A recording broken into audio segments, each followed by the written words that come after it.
Hello, my dear children. How are you all? I hope you're hale and hearty. And today we will start lesson number 10 in your book's First Flight. And the title of the lesson is The Sermon at Banaras. And this chapter has been taken from Betty Renshaw's Values and Voices, a College Reader, published in 1975. So let us start this philosophical lesson, The Sermon at Banaras, with me, Pooja Sharma, lecturer in English, Government Senior Secondary School, Parnala, Block Bahadurgarh and District, Jhajjar. The sermon at Banaras. बच्चों सबसे पहले title की बात करते हैं. Sermon. Sermon means lecture, preaching. अगर मैं हिंदी में कहूँ तो उपदेश. उपदेश जो दिया गया बनारस के अंदर. गंगा के घाट हैं जहाँ पर बच्चों, उसी सिटी के अंदर, बनारस के अंदर. और दिया किसने? गौतम बुद्ध ने. तो पूरा का पूरा लेसन हमारा घूम रहा है गौतम बुद्ध के इर्द गिर्द. और ये लिया गया है बेटी रेंशो, आप स्क्रीन पर देख पा रहे हैं. उनकी बुक है बच्चों वैल्यूज़ एंड वॉइसेस, आप पिक्चर देख पा रहे हैं. A college reader. It was published in 1975. यहाँ से आपके लिए एक छोटा सा इंसिडेंट गौतम बुद्ध के बारे में लिया गया है जो वास्तव में बहुत ज़्यादा इम्पॉर्टेंट है, या मैं ये कहूँ कि एक लाइफ लेसन है. ये केवल एक बुक का लेसन नहीं है, ये ज़िंदगी का लेसन है जो आज आप सीखेंगे इस लेसन के थ्रू. तो अतिशयोक्ति नहीं है, एग्जेजरेशन बिल्कुल भी नहीं है. तो बहुत ही इंटरेस्टिंग लेसन है, बहुत कुछ हमें सीखने को मिलता है. जीवन की रियलिटी हमें इसे देखने के अंदर, इस चैप्टर के अंदर देखने के अंदर मिलती है. तो चलिए शुरू करते हैं. Gautam Buddha 563 BC 483 BC begin life as a prince name Siddhartha Gautam. तो बच्चों गौतम बुद्ध के बारे में ये कहानी है जिनका जन्म 563 बिफोर क्राइस्ट हुआ और जिनकी मृत्यु 483 बिफोर क्राइस्ट हुई. उन्होंने अपनी ज़िंदगी की शुरुआत की. वो एक प्रिंस थे, राजकुमार थे, और उनका नाम था Siddharth Gautam. In northern India. और ये कहाँ थे प्रिंस? उत्तर भारत के अंदर. At 12, he was sent away for schooling in the Hindu sacred scriptures and 4 years later, he returned home to marry a princess. बच्चों जब ये 12 वर्ष के थे तब इन्हें पढ़ाई के लिए, शिक्षा दीक्षा के लिए, स्कूलिंग के लिए भेज दिया गया. और वहाँ पर इन्होंने क्या पढ़े बच्चों? Hindu sacred scriptures. हिंदू आप सबको पता है, हिंदू सैक्रेड मतलब होली, पायस, प्योर या पवित्र. स्क्रिप्चर्स होती हैं बच्चों रिलीजियस बुक्स, धार्मिक किताबें. तो धार्मिक ग्रंथों की, हिंदू धार्मिक ग्रंथों की शिक्षा इन्होंने वहाँ पर ली. और 4 साल के बाद ये वापस अपने घर आ गए और इनकी शादी एक राजकुमारी के साथ, एक प्रिंसेस के साथ हो गई. They had a son and lived for 10 years as befitted royalty. बच्चों शादी के बाद उनको एक पुत्र प्राप्ति हुई और 10 साल तक उन्हें befitted means be suitable for. Royalty में शाही खानदान. तो वो शाही प्रिंस थे बच्चों, राजकुमार थे, तो उन्हें शाही शान शौकत देखी, अच्छा सा शाही जीवन व्यतीत किया. उसके बाद 10 सालों तक. और देखिए बच्चों प्रिंस सिद्धार्थ गौतम आपकी स्क्रीन्स के ऊपर. बच्चों इनका विवाह हुआ जब ये हिंदू स्क्रिप्चर्स की पढ़ाई करके लौटे. और बच्चों फिर इन्हें पुत्र की प्राप्ति भी हुई. At about the age of 25, the prince, heretofore shielded from the sufferings of the world. 25 साल की आयु तक जो प्रिंस सिद्धार्थ गौतम है, राजकुमार सिद्धार्थ गौतम है, heretofore means before that time, till then, shielded, protect किए गए, बचाए रखे गए. 25 साल तक की आयु में सिद्धार्थ गौतम राजकुमार को बचाए रखा गया. किस चीज़ से? Sufferings of the world. World के अंदर जो सफरिंग्स हैं, दुख हैं, दर्द हैं, कष्ट हैं, उन सब से बचाए रखा गया. वाइल आउट हंटिंग, एक बार की बात है वो हंटिंग के लिए गए, शिकार के लिए गए. Chanced upon a sick man, then an aged man, then a funeral procession and finally a monk begging for arms. तो बच्चों ये बहुत इंपॉर्टेंट लाइन है जो मैं आपको बताने जा रही हूँ. तो जब ये हंटिंग के लिए गए, शिकार के लिए गए, चांस्ड अपॉन, उन्होंने चांस्ड अपॉन का मतलब होता है सो, बाय चांस देखा. क्या देखा? 4 दृश्य बच्चों, 4 साइट्स इन्होंने देखी जो आपको याद करनी है. कौन कौन सी है? अ सिक मैन, सबसे पहले देखा इन्होंने एक बीमार आदमी. देन एन एज्ड मैन, फिर उन्होंने देखा एक वृद्ध अवस्था के अंदर बूढ़ा व्यक्ति.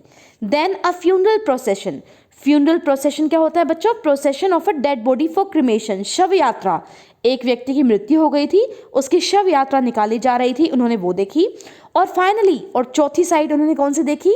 अ monk begging for arms. Monk क्या होता है बच्चों? मेंडिकेंट, भिक्षुक, जो कि आर्म्स भीख मांग रहा था, भिक्षा मांग रहा था, बेगिंग कर रहा था। तो ये 4 दृश्य देखे। I am repeating: a sick man, an aged man, a funeral procession, and finally a monk begging for alms. These sights so moved him that he at once went out into the world to seek enlightenment. बच्चों, इन चारों sites का, इन चारों दृश्यों का उनकी जिंदगी पर इतना बड़ा प्रभाव पड़ा, वो मूव हो गए, हिल गए अंदर तक ये 4 दृश्य देखकर, कि वो चल पड़े वर्ल्ड के अंदर, विश्व के अंदर खोजने के लिए, सीख करने के लिए क्या? एनलाइटनमेंट। बच्चों, ये वर्ड बार बार आएगा। एनलाइटनमेंट क्या होता है? A state of high spiritual knowledge, ज्ञान प्राप्त हो जाना, आध्यात्मिक ज्ञान प्राप्त हो जाना, एनलाइटनमेंट हो जाना। Concerning the sorrows he had witnessed. और क्यों गए वो एनलाइटनमेंट की खोज के लिए? क्योंकि उन्होंने देखा कितने सारे सोरोज हैं, सफरिंग्स है, दुख, दर्द, कष्ट हैं, जो उन्होंने विटनेस किए उन चारों दृश्यों से, देखे, जो उन्होंने अपनी आंखों के सामने चारों दृश्य देखे, जिनसे उन्हें पता चला the world is full of sufferings, the world is full of sorrows. इसलिए वो ज्ञान की प्राप्ति के लिए, आध्यात्मिक स्पिरिचुअल ज्ञान की प्राप्ति के लिए निकल पड़े। तो बच्चों, ये चारों दृश्य बहुत इंपॉर्टेंट है, मैं दोबारा से बता देती हूं। देखिए, sick man, aged man, funeral procession, and a monk begging for alms. He wandered for 7 years and finally sat down under a peepal tree. Wandered मतलब बच्चों means move here and there. वो घूमते रहे 7 years तक, 7 सालों तक, और 7 साल घूमने के बाद वो फाइनली बैठ गए down under a people tree, एक पीपल के पेड़ के नीचे वो बैठ गए। When he vowed to stay, vow means उन्होंने स्वोर किया, कसम खाई, until enlightenment came, मैं यहाँ बैठा रहूँगा जब तक कि मुझे ज्ञान की प्राप्ति नहीं हो जाती। कहाँ बैठा रहूँगा? Under a people tree, people के पेड़ के नीचे। एनलाइटेंड आफ्टर 7 days, बच्चों उस पेड़ के नीचे बैठने के बाद 7 दिन के अंदर उन्हें एनलाइटनमेंट की प्राप्ति हुई, आध्यात्मिक ज्ञान की प्राप्ति हुई। वो पहुंच गए high state of spiritual knowledge के ऊपर 7 दिन के बाद। He renamed the tree the Bodhi tree, tree of wisdom. और फिर उन्होंने उस पेड़ का नाम बदल दिया और उसका नाम कर दिया बोधि ट्री। बोधि बौद्ध से बना है, हिंदी के बोध वर्ड से, जिसको हम कहते हैं बुद्धि। ट्री ऑफ विजडम, ज्ञान का पेड़, बुद्धि का पेड़, बोध का पेड़, क्योंकि उन्हें वहां पर बैठकर ज्ञान की प्राप्ति हुई, बुद्धि की प्राप्ति हुई, बोध की प्राप्ति हुई। And begin to teach and to share his new understanding. और फिर जो उन्हें समझ मिली थी, उस ज्ञान की जो प्राप्ति हुई थी, उन्होंने वो टीच करना, प्रीच करना, उपदेश करना, सरमन करना, प्रवचन देना शुरू कर दिया। लोगों के साथ उन अंडरस्टैंडिंग्स को बांटना, शेयर करना शुरू कर दिया। एट दैट पॉइंट ही became known as the Buddha, the awakened और द एनलाइटेंड। और बच्चों उस समय, उस पॉइंट पर जब उन्होंने, जो उनको ज्ञान की प्राप्ति हुई थी, वो उन्होंने बांटनी शुरू की, तब वो कहलाए भगवान बुद्ध। द अवेकन्ड, जो जागृत हो चुके हैं, और द एनलाइटेंड, जिनको ज्ञान की प्राप्ति हो चुकी है। देखिए बच्चों, ये है द अवेकन्ड और द एनलाइटेंड बुद्ध। और बच्चों ये रियल पिक्चर है उसी बोधि ट्री की, जिसके नीचे बैठकर भगवान बुद्ध को ज्ञान की प्राप्ति हुई, वो एनलाइटेंड हुए। The Buddha preached his first sermon at the city of Banaras. बच्चों जहाँ से हमारे लेसन का टाइटल आया है, वही लाइन लेसन के अंदर आ गई है। बुद्धा ने प्रीच किया, सर्मन दिया, उपदेश दिए या प्रवचन दिया, अपना पहला सर्मन दिया, पहला उपदेश दिया at the city of Banaras. कहाँ पर? बनारस के शहर के अंदर। Most Holi of the dipping places on the river Ganges. बच्चों वो बहुत पवित्र, होली, पायस, प्योर स्थल है। वहाँ पर है dipping places. Dipping means bathing places. Place where people take bath, जहाँ पर लोग जाकर स्नान करते हैं। कौन सी रिवर है बच्चों वहाँ पर? गेंजेस, यानी कि गंगा नदी के अंदर। That sermon has been preserved and is given here. जो सर्मन, जो उपदेश, जो प्रीचिंग, जो प्रवचन भगवान बुद्ध ने यहाँ बनारस में दिया था गंगा के घाट के ऊपर, वो आज भी प्रिजर्व्ड है, प्रोटेक्टेड है, बचाकर उसको सुरक्षित रखा गया है। It reflects the Buddha's wisdom about one inscrutable kind of suffering। और ये जो sermon है बच्चों, ये जो प्रवचन है, ये रिफ्लेक्ट करता है, शो करता है भगवान बुद्ध की विजडम को, बुद्धि को, ज्ञान को। किस विषय में उनका ज्ञान? Inscrutable। Inscrutable means something which cannot be understood, mysterious, रहस्यपूर्ण, जिसे समझा ना जा सके, उस तरह की सफरिंग के बारे में, दुख दर्द के बारे में, ग्रीफ के बारे में।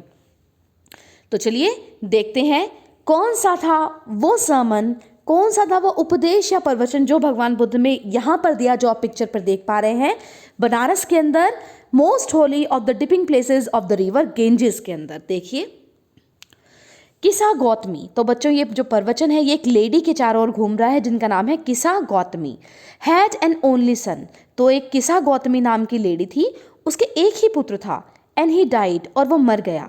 इन her grief she carried the dead child to all her neighbours. वो बहुत दुखी थी बच्चों, एक ही पुत्र था, वो भी मर गया। तो वो अपने मरे हुए पुत्र की लाश को लेकर सभी नेबर्स के पास गई, पड़ोसियों के पास गई। Asking them for medicine. उसने कहा प्लीज़ कोई औषधि दे दो, कोई दवाई दे दो जिससे मेरा पुत्र ठीक हो जाए। And the people said she has lost her senses. लोगों ने कहा अरे तुम तो पागल हो गई हो, मैड, क्रेजी हो गई हो। The boy is dead. ये लड़का तो मर चुका है, कोई दवाई इसको ठीक नहीं कर सकती। At length मतलब बच्चों in the end, किसा Gautami met a man who replied to her request। किसा गौतमी एक ऐसे व्यक्ति से मिली जिन्होंने उनकी रिक्वेस्ट का रिप्लाई किया, उत्तर दिया। I not give thee medicine for thy child, but I know a physician who can। I cannot give you medicine। मैं तुम्हें कोई दवाई तो नहीं दे सकता for your child, लेकिन मुझे एक फिजिशियन का पता है, मुझे एक डॉक्टर का पता है जो दे सकता है। तो देखिए बच्चों, ये थी किसा गौतमी जिनके बारे में ये पहला सर्मन है। उनका एकमात्र पुत्र जिसकी मृत्यु हो चुकी है। And the girl said pray tell me sir who is it. Please sir बताइए मुझे कौन है वो physician. And the man replied go to Shakya Muni the Buddha. जाओ शाक्य मुनि के पास, द बुद्ध के पास, गौतम बुद्ध के पास, भगवान बुद्ध के पास। किसा गौतमी रिपेयर्ड यहाँ पर है बच्चों went to the Buddha and cried. तो किसा गौतमी पहुँच गई भगवान बुद्ध के पास और रोने लगी। लॉर्ड मास्टर, हे भगवान, हे प्रभु, give me the medicine that will cure my boy. Please मुझे ऐसे दवाई दे दो जिससे मेरा बच्चा ठीक हो जाए। The Buddha answered, I want a handful of mustard seed, and when the girl in her joy promised to procure it, the Buddha added। तो भगवान बुद्ध ने जवाब दिया, ठीक है, मुझे मुट्ठी भर, हैंडफुल मतलब मुट्ठी भर, मस्टर्ड सीड चाहिए, सरसों के बीज चाहिए, वही सरसों बच्चों जिससे तेल निकलता है, सरसों के बीज चाहिए। और वो लड़की तो खुशी से उछल पड़ी, उसने प्रॉमिस किया, वो प्रोक्योर मीन्स गेट, ले आएगी एक मुट्ठी सरसों के बीज, कोई मुश्किल बात नहीं है। फिर भगवान बुद्ध ने ऐड किया the mustard seed must be taken from a house where no one has lost a child, husband, parent और फ्रेंड।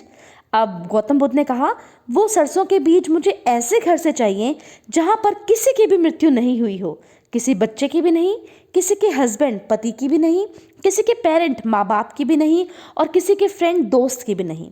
तो ये शर्त भगवान बुद्ध ने रखी सरसों के बीज लेने की। तो देखिए बच्चों, भगवान बुद्ध ने बताया कि सरसों के बीज ले आओ, वो बड़ी खुश हो गई। लेकिन तब भगवान बुद्ध ने ऐड किया उन्हें ऐसे सरसों के बीज चाहिए जो उस घर से चाहिए जहाँ किसी की भी मृत्यु ना हुई हो। और ये होते हैं बच्चों मस्टर्ड सीड, सरसों के बीज।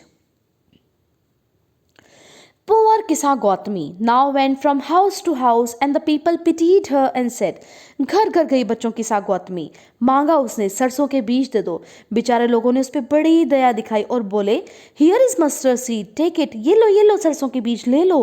But when she asked did a son or daughter, a father or mother die in your family. और फिर जैसे ही उन्होंने सरसों के बीज देने चाहे, किसा गौतमी ने पूछा क्या तुम्हारे परिवार में किसी बेटे, बेटी, पिता, माँ की मृत्यु हुई है? They answered her alas the living are few but the dead are many.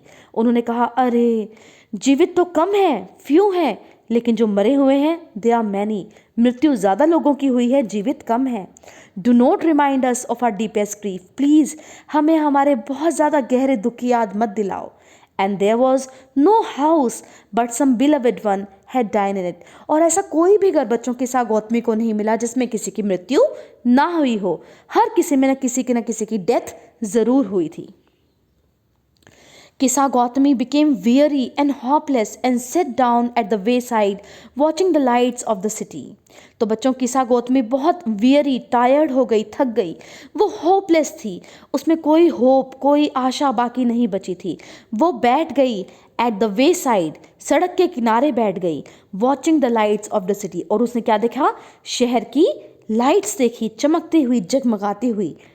As they flickered up and were extinguished again, तो बच्चों उस समय दिए जलते थे, लट्टू वगैरह नहीं होते थे, बल्ब नहीं होते थे, तो जो दिए जल रहे थे flickered up, वो जल जाते, लाइट आ जाती उनमें, तेज से चमकने लगते, and were extinguished, extinguished means put out, बुझ जाते, जलते बुझते। आपने दिए की लो तो देखी होगी, कभी तेज हो जाती है, कभी डिम हो जाती है, कभी तेज कभी डिम, और जैसे एक तेज सी हवा आती है वो बुझ भी जाता है। At last the darkness of the night reigned everywhere, और थोड़ी ही देर में रात का अंधकार चारों ओर छा गया। And she considered the fate of men, और उस अंधकार में किसा गौतमी को रियलाइज हुआ मनुष्य का फेट, भाग्य, that their lives flicker up and are extinguished again, कि जो मनुष्य है उनकी लाइव्स भी, उनकी जिंदगियां भी कभी जल जाती हैं, कभी बुझ जाती हैं, जैसे कि एक दिए की लो। And she thought to herself, और उसने सोचा, how selfish am I in my grief, मैं कितनी स्वार्थी हो गई थी मेरे दुख के अंदर, मेरी डीप सोरो के अंदर, मेरे दर्द के अंदर।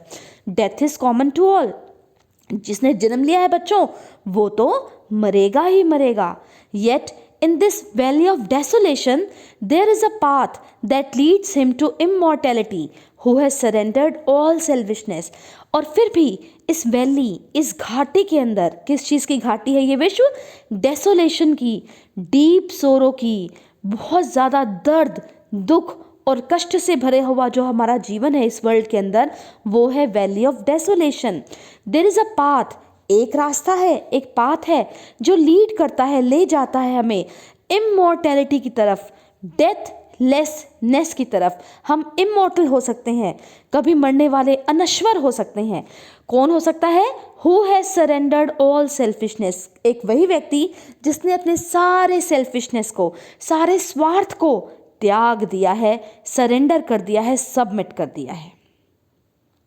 The Buddha said, The life of mortals in this world is troubled and brief and combined with pain.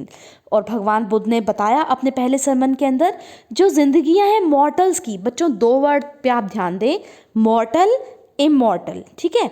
मॉर्टल का अपोजिट होता है इमॉर्टल।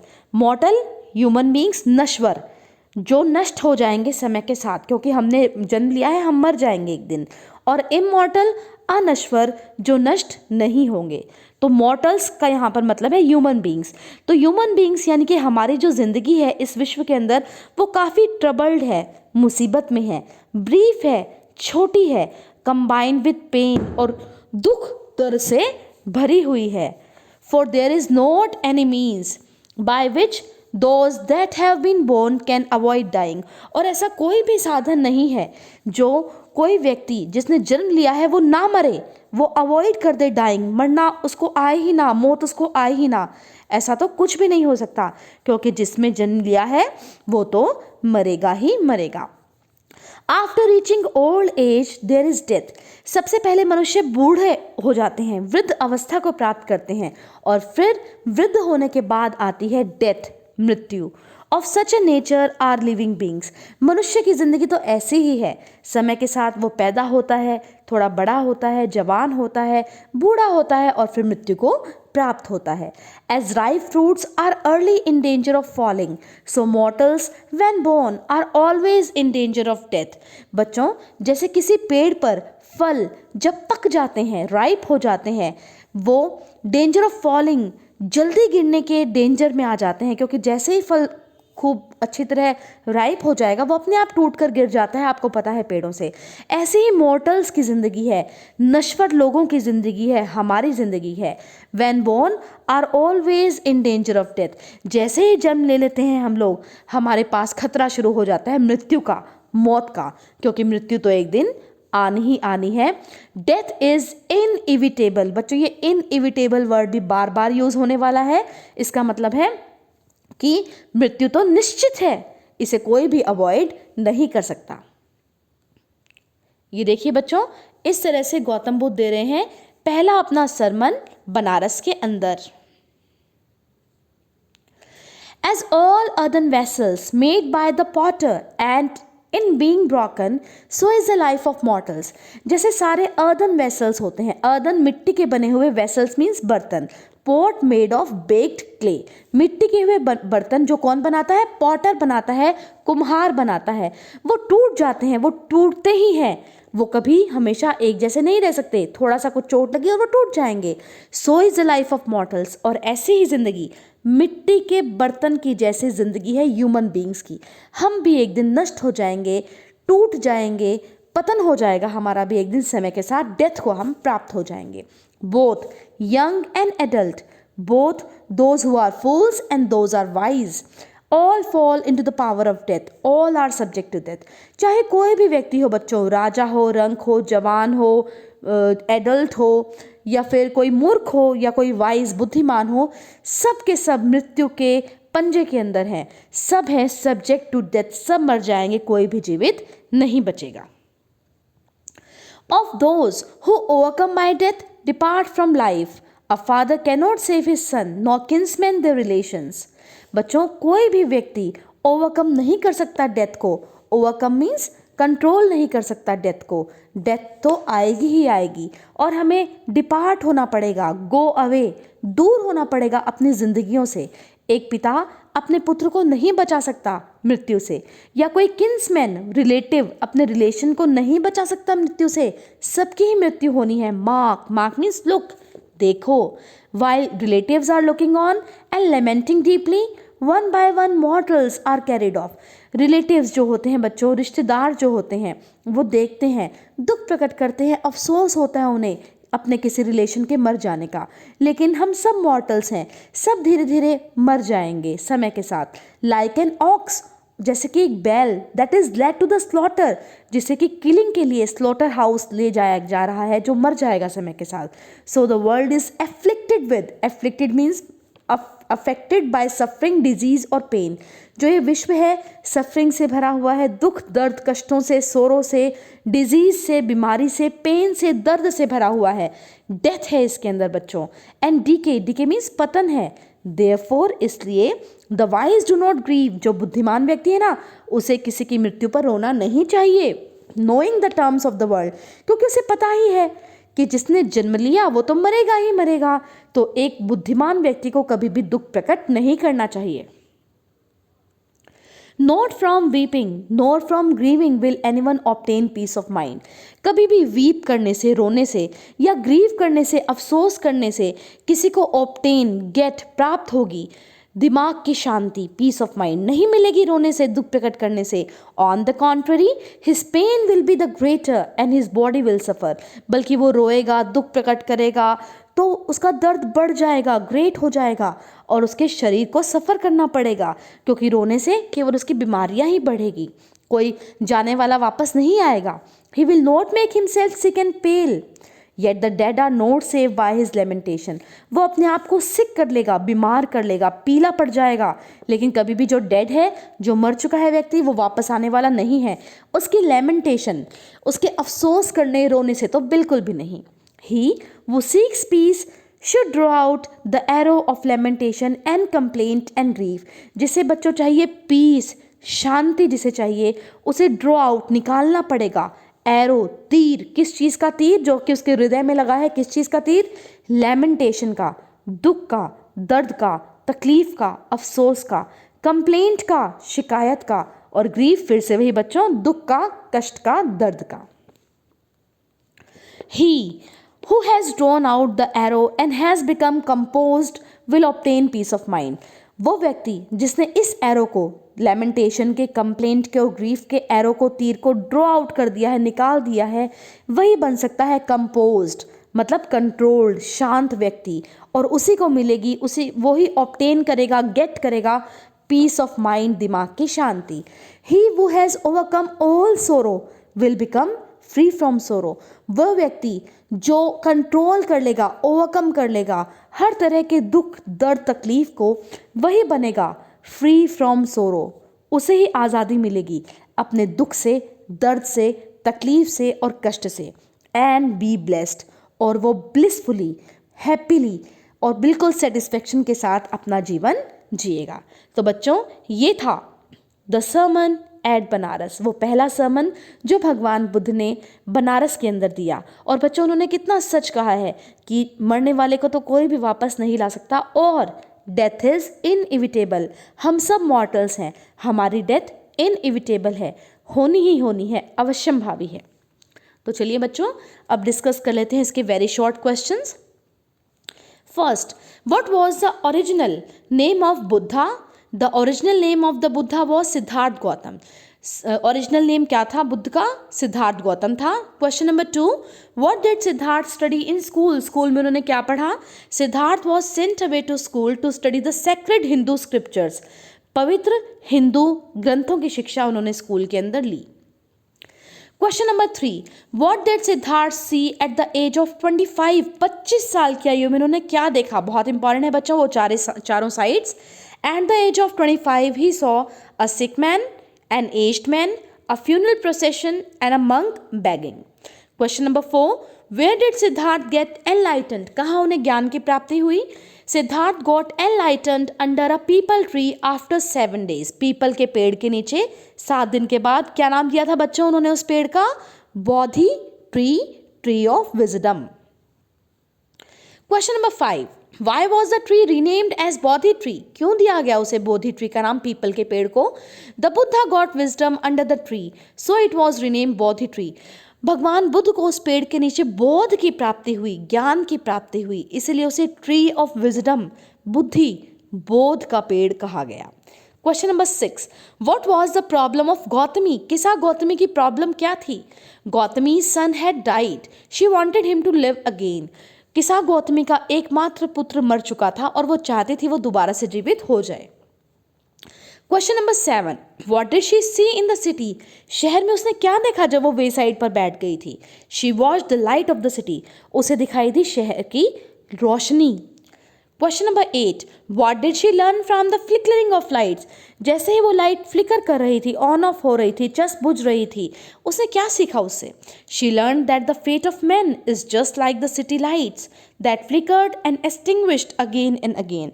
उसने ये सीखा कि हमारी जो ह्यूमन बींग्स है उनकी ज़िंदगी इन लाइट्स की तरह है जो जल जाती है और बुझ जाती है बार बार। Question number 9, who is being addressed by the Buddha? The people of Banaras were being addressed by the Buddha. पहला जो सर्मन था भगवान बुद्ध ने किसे दिया? बनारस के लोगों को। Question number 10, what did he say about life of mortals? नश्वर प्राणियों की जिंदगी के बारे में भगवान बुद्ध ने क्या कहा? Buddha said that all mortals have to die. भगवान बुद्ध ने कहा हम सब नश्वर हैं और हम सब एक दिन मर जाएंगे। Question number 11, what is inevitable? अवश्यंभावी क्या है? Death is inevitable. मृत्यु अवश्यंभावी है, होकर ही रहेगी। Last question, question number 12, What have the life and death of the man been compared to? मनुष्य की जिंदगी और मौत किससे कंपेयर की गई है? The life and death are being seen and compared with the ripe fruits which have to fall. पके हुए फलों से कंपेयर किया गया है मनुष्य की जिंदगी को। चलिए बच्चों इसके टेक्चुअल क्वेश्चन आंसर्स भी कर लेते हैं। They are 5 in number. Question number 1. When her son dies, Kisa Gautami goes from house to house. What does she ask for? Does she get it? Why not? किसा गौतमी क्यों गई घर से घर? वो क्या मांग रही थी, क्या उसे मिला, क्यों नहीं मिला? After the death of her only son, Kisa Gautami was overcome with grief. She carried the dead body of her son in her arms and went from door to door, asking for medicine to cure her child. But nobody could provide any medicine, for there is no such medicine available which can bring a dead person back to life. तो जब किसा गौतमी के एकमात्र पुत्र की मृत्यु हुई, वो बहुत ग्रीफ में आ गई, दुख दर्द में आ गई। वो अपने बेटे की लाश को अपनी भुजाओं में लेकर घर से घर गई और मांगा एक ऐसी दवाई जो उसके बच्चे को जीवित कर दे। लेकिन बच्चों, ऐसे तो कोई दवाई बनी ही नहीं जो एक मृत व्यक्ति को जीवित कर दे।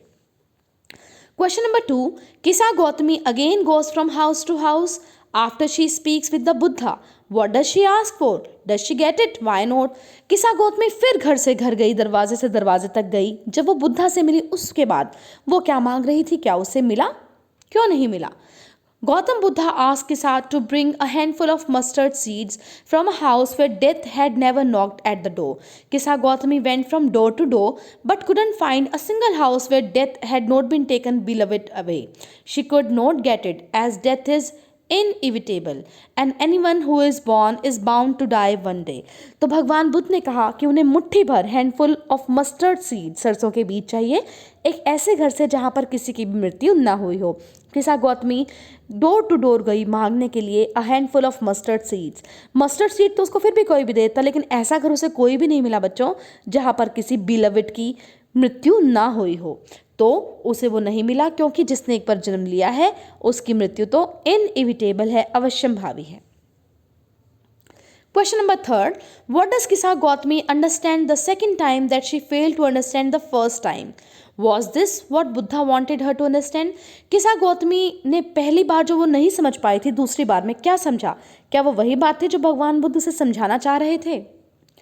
After failing to procure a handful of mustard seeds from a house where death never knocked at the door, she sat down by the roadside feeling helpless. She saw the lights of the city that flickered and were extinguished. At last, it was darkness everywhere. She realized that death was common to all, and she was being selfish in her grief. Yes, this is what Buddha wanted her to understand, that everyone who is born has to die one day. तो बच्चों, जैसे वो गई थी a handful of mustard seed एक ऐसे घर से मांगने के लिए जहाँ किसी की मृत्यु नहीं हो, उसे नहीं मिले, तो वो शहर से बाहर सड़क के किनारे बैठ गई और उसने क्या देखा? सिटी लाइट्स देखी जो बुझ रही थी, जल रही थी, और उसे पता चल गया कि मनुष्य का जीवन इन लाइट्स की तरह ही है, जो जलता है और बुझता है। जिसने जन्म लिया है उसे एक न एक दिन मरना ही है। और हाँ, यही बात थी जो भगवान बुद्ध उसे समझाना चाह रहे थे। Question number 4. Why do you think Kisa Gautami understood this only the second time? In what way did Buddha change her understanding? तो सेकंड टाइम में किसा गौतमी को क्यों समझ में आई ये बात? Earlier, she could see only her grief. When she went from door to door the second time, she understood that everyone was dealing with the same loss of a beloved one. There was not a single house in the town where death had not taken a father, a mother, a sister, a brother, son or a daughter. बच्चों, जब पहली बार वो घूम रही थी अपने बेटे की लाश को हाथों में लेकर, उसे अपना दर्द और दुख दिखाई दे रहा था कि मेरा पुत्र नहीं रहा, कोई इसको जीवित कर दो। लेकिन जब वो हैंडफुल ऑफ मस्टर्ड सीड मांगने के लिए गई और जब उसे पता चला कि कोई भी एक भी ऐसा घर नहीं है जहाँ किसी की मृत्यु ना हुई हो, तो उसे पता चल गया केवल उसकी अलग से ही कोई सोरो नहीं है, सारा का सारा विश्व में दुख, दर्द, पेन, सोरो, तकलीफ भरी हुई है। अर्लियर, कोई भी ऐसा घर नहीं है जहाँ किसी की माँ, बहन, भाई, बेटे या बेटी की मृत्यु ना हुई हो। Everyone at some point or the other have experienced death of their loved ones. Gautam Buddha helped her to understand all this as he told her to bring a handful of mustard seeds from a house where death had never knocked at the door. This way she got aware that death is common to all human beings. तो भगवान बुद्ध ने इसीलिए किसा गौतमी को भेजा था हर घर में, ताकि उसे पता चले कि वो अकेली नहीं है जिसे दर्द, दुख और तकलीफ हो रहे हैं। हर घर में हर व्यक्ति दुखी है। इस वर्ल्ड में सफरिंग, पेन, दुख, दर्द, ग्रीफ, सोरो ही भरे हुए हैं और कुछ नहीं। Last question is, how do you usually understand the idea of selfishness? Do you agree with Kisa Gautami that she was being selfish in her grief?